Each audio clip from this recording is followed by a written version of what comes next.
Sveiki bičiuliai, šiandien pabandysim parodyti, kaip pasidaryti tokį gan paprastą ir tokį įdomų kablį. Tai ko mums reikia tiesiog šakelės, kuri turėtų automatiškai kablį, ilgis gal kokie taip apie 50 cm.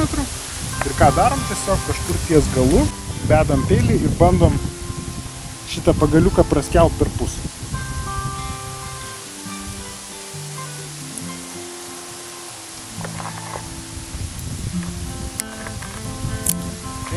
Skėliam, atsargiai labai toli tiesiog neskelkim, kad jisai nenuplyštų viena dalis. Ir ką dabar darom, bandom padaryti keli centimetrai nuo krašto skylutę.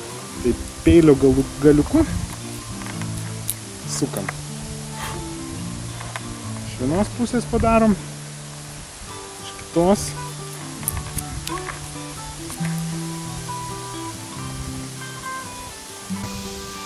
Dar šiek tiek pasukam iš vidaus.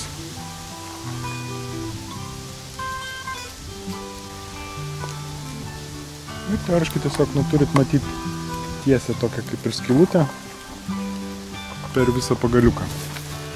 Ką darom toliau? Imam kažkokią tai šakelę. Galim pakankamai nestorą pagaliuką pasiimti ir patikrinti, ar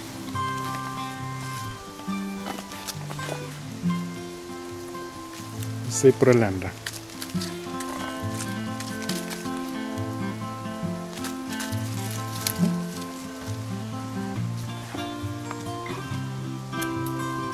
Ką, dabar einam prie laužavietės.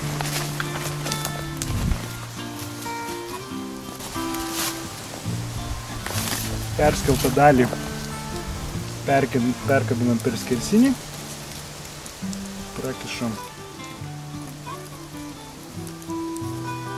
pagaliuką. Ir nors jisai yra nedidelis, bet kadangi tiesiog žalias, jis pakankamai neblogą svorį turėtų išlaikyti.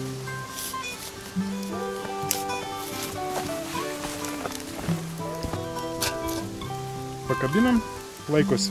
Tai toks paprastas būdas persiskelt pagaliuką ir pakabinti katiliuką už tai tokią mažytę šakelę.